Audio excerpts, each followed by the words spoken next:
The Brothers Karamazov by Fyodor Dostoevsky. Translated by Constance Garnett. Book 2. Chapter 6.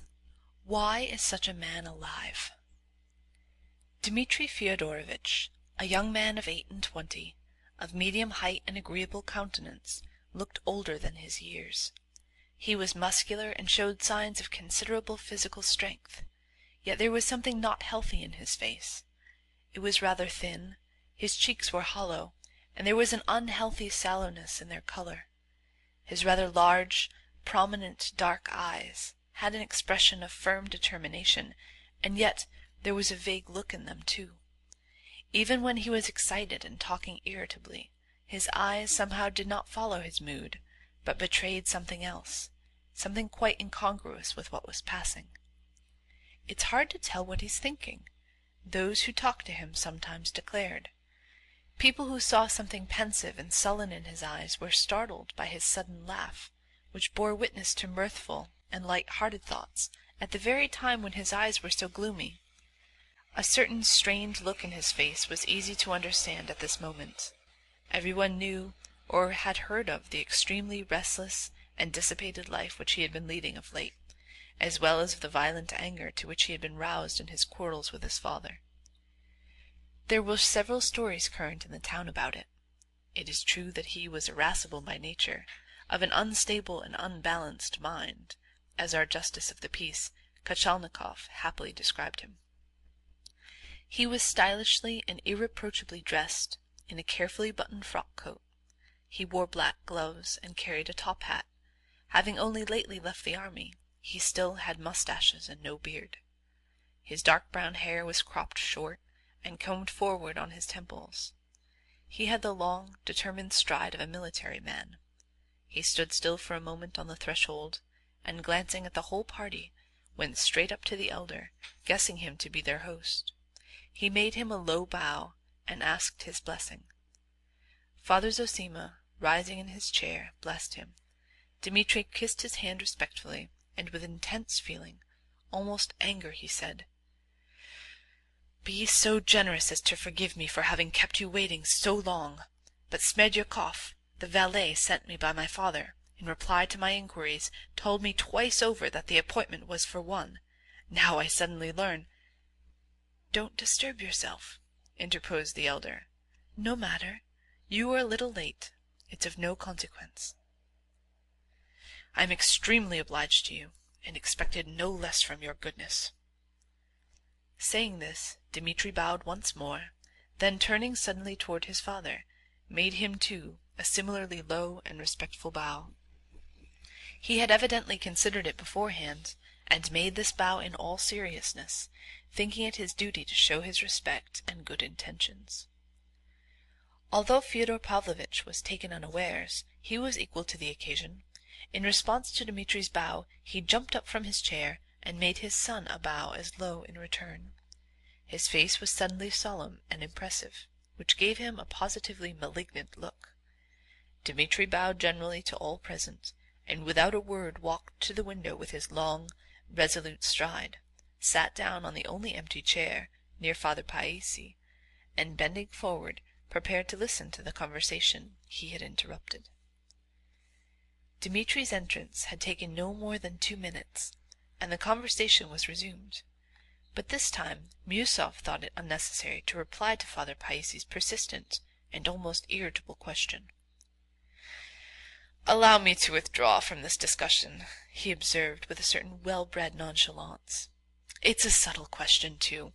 Here Ivan Fyodorovitch is smiling at us. He must have something interesting to say about that also. Ask him." "Nothing special, except one little remark," Ivan replied at once. "European liberals in general, and even our liberal dilettante, often mix up the final results of socialism with those of Christianity. This wild notion is of course a characteristic feature, but it's not only liberals and the dilettanti who mix up socialism and Christianity, but in many cases it appears the police, the foreign police of course, do the same. Your Paris anecdote is rather to the point, Pyotr Alexandrovitch." "I ask your permission to drop this subject altogether," Miusov repeated. I will tell you instead, gentlemen, another interesting and rather characteristic anecdote of Ivan Fyodorovitch himself. Only 5 days ago, in a gathering here, principally of ladies, he solemnly declared in argument that there was nothing in the whole world to make men love their neighbors, that there was no law of nature that man should love mankind, and that, if there had been any love on earth hitherto, it was not owing to a natural law, but simply because men have believed in immortality. Ivan Fyodorovitch added in parentheses that the whole natural law lies in that faith, and that if you were to destroy in mankind the belief in immortality, not only love, but every living force maintaining the life of the world would at once be dried up. Moreover, nothing then would be immoral, everything would be lawful, even cannibalism. That's not all. He ended by asserting that for every individual like ourselves who does not believe in God or immortality, the moral law of nature must immediately be changed into the exact contrary of the former religious law, and that egoism, even to crime, must become not only lawful, but even recognized as inevitable, the most rational, even honorable outcome of his position. From this paradox, gentlemen, you can judge of the rest of our eccentric and paradoxical friend Ivan Fyodorovitch's theories. "Excuse me," Dmitri cried suddenly. "If I've heard aright, crime must not only be permitted, but even recognized as the inevitable and the most rational outcome of his position for every infidel? Is that so or not?" "Quite so," said Father Païssy. "I'll remember it." Having uttered these words, Dmitri ceased speaking as suddenly as he had begun. Every one looked at him with curiosity. "Is that really your conviction as to the consequences of the disappearance of the faith in immortality?" the elder asked Ivan suddenly. "Yes, that was my contention. There is no virtue if there is no immortality." "You are blessed in believing that, or else most unhappy." "Why unhappy?" Ivan asked, smiling. "Because in all probability you don't believe yourself in the immortality of your soul, nor in what you have written yourself in your article on church jurisdiction." "Perhaps you're right, but I wasn't altogether joking," Ivan suddenly and strangely confessed, flushing quickly. "You were not altogether joking, that's true. The question is still fretting your heart and not answered. But the martyr likes sometimes to divert himself with his despair, as it were driven to it by despair itself. Meanwhile in your despair you too divert yourself with magazine articles and discussions in society, though you don't believe your own arguments, and with an aching heart mock at them inwardly. That question you have not answered, and it is to your great grief, for it clamors for an answer." "But can it be answered by me? Answered in the affirmative?" Ivan went on asking strangely, still looking at the elder with the same inexplicable smile. "If it can't be decided in the affirmative, it will never be decided in the negative. You know that that is the peculiarity of your heart, and all its suffering is due to it. But thank the Creator who has given you a lofty heart capable of such suffering, of thinking and seeking higher things, for our dwelling is in the heavens.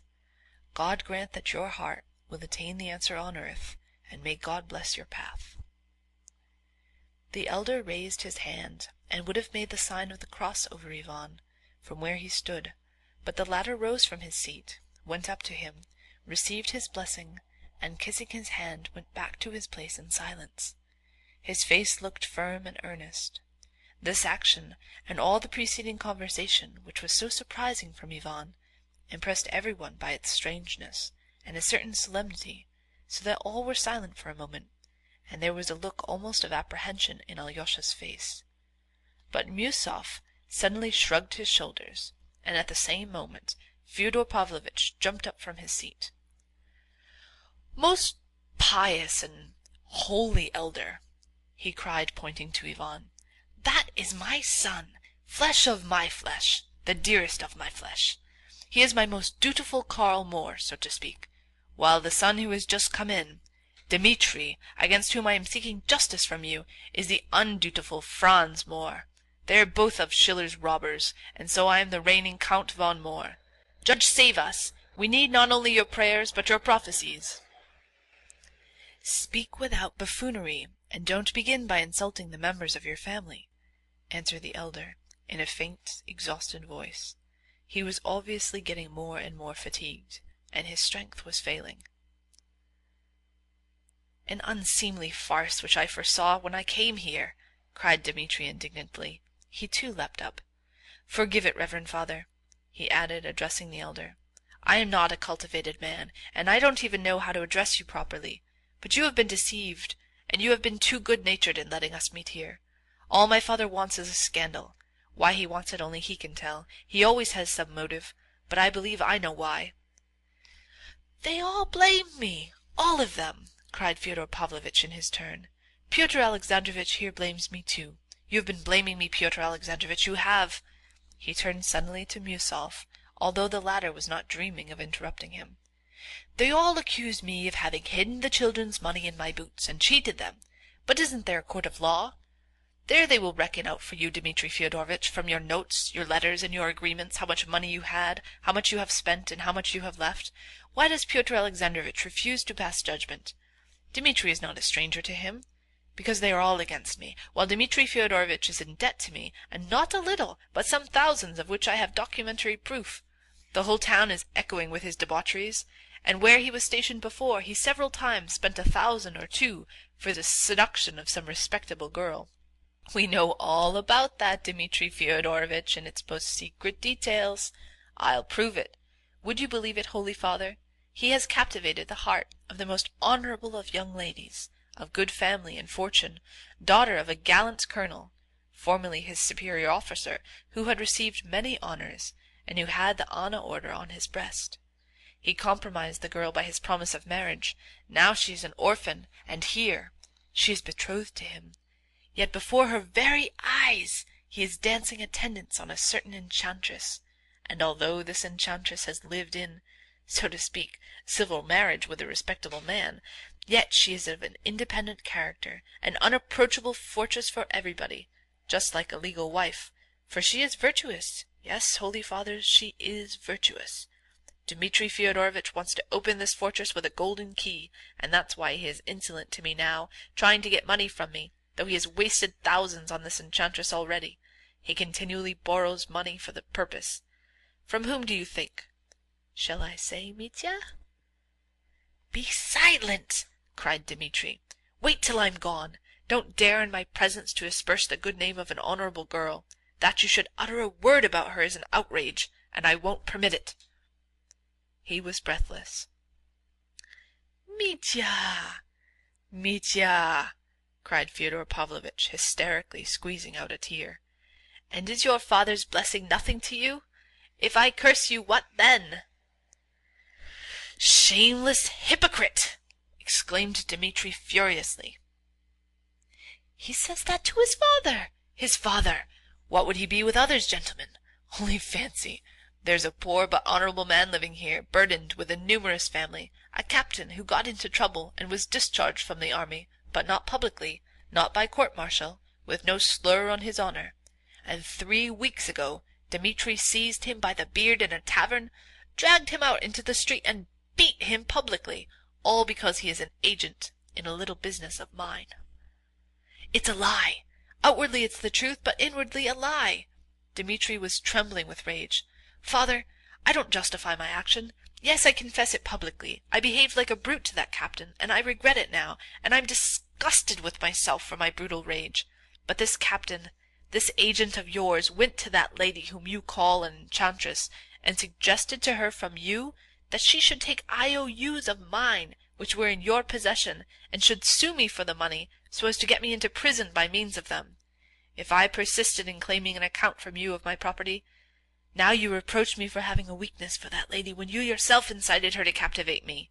She told me so to my face. She told me the story and laughed at you. You wanted to put me in prison because you were jealous of me with her, because you'd begun to force your attentions upon her, and I know all about that too. She laughed at you for that as well. You hear? She laughed at you, as she described it. Here you have this man, this father who reproaches his profligate son. Gentlemen, forgive my anger, but I foresaw that this crafty old man would only bring you together to create a scandal. I have come to forgive him, if he had held out his hand, to forgive him and asked forgiveness. But as he has just this minute insulted not only me, but an honourable young lady, for whom I feel such reverence that I dare not take her name in vain, I have made up my mind to show up his game, though he is my father." He could not go on. His eyes were glittering, and he breathed with difficulty. But every one in the cell was stirred. All except Father Zosima got up from their seats uneasily. The monks looked austere, but waited for guidance from the elder. He sat still, pale, not from excitement but from the weakness of disease. An imploring smile lighted up his face. From time to time he raised his hand, as though to check the storm, and of course a gesture from him would have been enough to end the scene. But he seemed to be waiting for something, and watched them intently, as though trying to make out something which was not perfectly clear to him. At last Musov felt completely humiliated and disgraced. "We are to blame for this scandalous scene," he said hotly, "but I did not foresee it when I came, though I knew with whom I had to deal. This must be stopped at once. Believe me, your reverence, I had no precise knowledge of the details that have just come to light. I was unwilling to believe them, and I learned for the first time. A father is jealous of his son's relations with a woman of loose behaviour, and intrigues with the creature to get his son into prison. This is the company in which I have been forced to be present. I was deceived. I declare to you all that I was as much deceived as anyone." "Dmitri Fyodorovitch!" yelled Fyodor Pavlovitch suddenly in an unnatural voice. "If you were not my son, I would challenge you this instant to a duel, with pistols, at 3 paces, across a handkerchief," he ended, stamping both feet. With old liars who have been acting all their lives, there are moments when they enter so completely into their part that they tremble or shed tears of emotion in earnest, although at that very moment, or a second later, they are able to whisper to themselves, "You know you are lying, you shameless old sinner. You are acting now in spite of your holy wrath." Dmitri frowned painfully, and looked with unutterable contempt at his father. I thought, he said in a soft and as it were controlled voice, "that I was coming to my native place with the angel of my heart, my betrothed, to cherish his old age, and I find nothing but a depraved, profligate, and a despicable clown." "A duel!" yelled the old wretch again, breathless and spluttering at each syllable.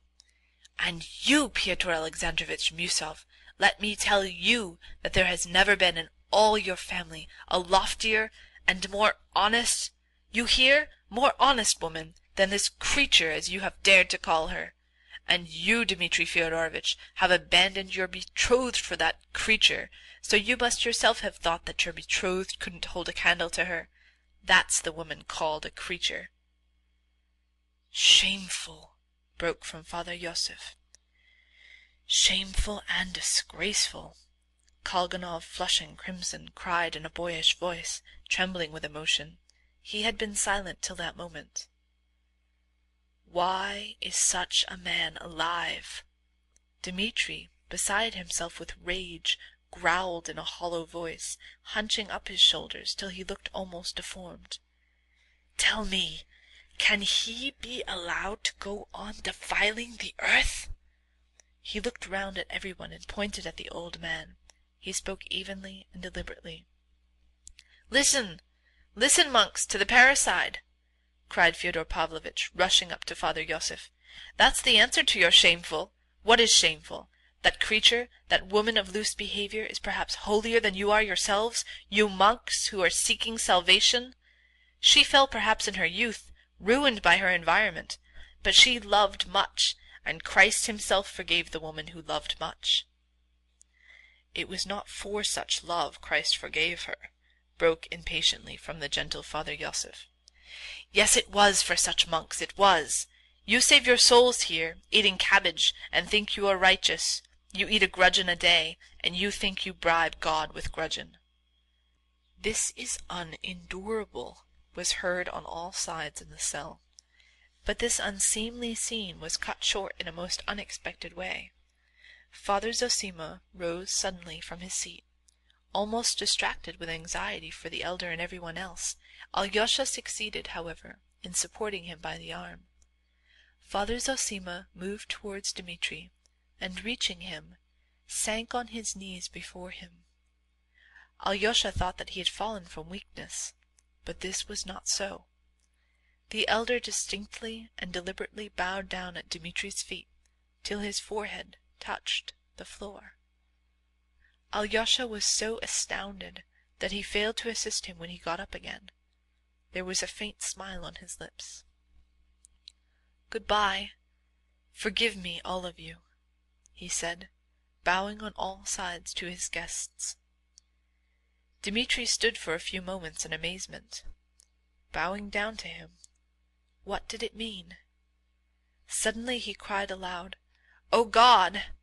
hid his face in his hands, and rushed out of the room. All the guests flocked out after them, in their confusion not saying good-bye or bowing to their host. Only the monks went up to him again for a blessing. "What did it mean, falling at his feet like that? Was it symbolic, or what?" said Fyodor Pavlovitch, suddenly quieted, and trying to reopen conversation without venturing to address anyone in particular. They were all passing out of the precincts of the hermitage at that moment. "I can't answer for a madhouse and for madmen," Miusov answered, at once ill-humoured. "But I will spare myself your company, Fyodor Pavlovitch, and trust me for ever. Where's that monk?" That monk, that is, the monk who had invited them to dine with the superior, did not keep them waiting. He met them as soon as they came down the steps from the elder's cell, as though he had been waiting for them all the time. "Reverend Father, kindly do me a favor. Convey my deepest respect to the Father Superior. Apologize for me personally, Miusov, to his reference, telling him that I deeply regret that owing to unforeseen circumstances I am unable to have the honor of being present at his table, greatly as I should desire to do so," Miusov said irritably to the monk.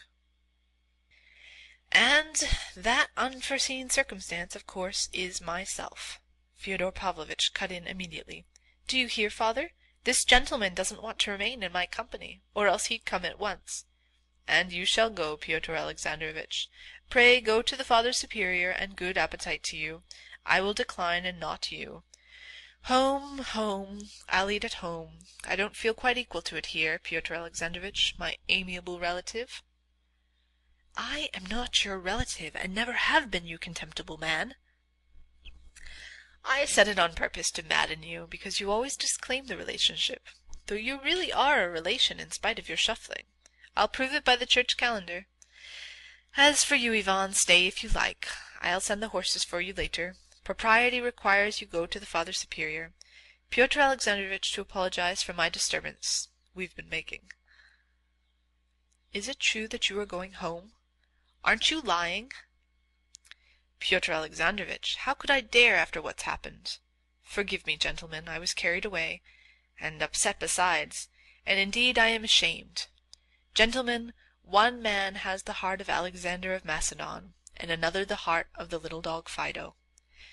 Mine is that of the little dog Fido. I am ashamed. After such an escapade, how can I go to dinner, to gobble up the monastery sauces? I am ashamed. You must excuse me." "The devil only knows. What if he deceives us?" thought Miusov, still hesitating, and watching the retreating buffoon with distrustful eyes. The latter turned round, and noticing that Miusov was watching him, waved him a kiss. "Well, are you coming to the superior?" Miusov asked Ivan abruptly. "Why not? I was especially invited yesterday." "Unfortunately, I feel myself compelled to go to this confounded dinner," said Miusov with the same irritability, regardless of the fact that the monk was listening. "We ought at least to apologize for the disturbance, and explain that it was not our doing. What do you think?" "Yes, we must explain that it wasn't our doing. Besides, Father won't be there," observed Ivan. "Well, I should hope not. Confound this dinner." They all walked on, however. The monk listened in silence. On the road through the copse he made one observation, however, that the Father Superior had been waiting a long time, and that they were more than half an hour late. He received no answer. Miusov looked with hatred at Ivan. "Here he is, going to the dinner as though nothing had happened," he thought. "A brazen face, and the conscience of a Karamazov." This ends chapter 6.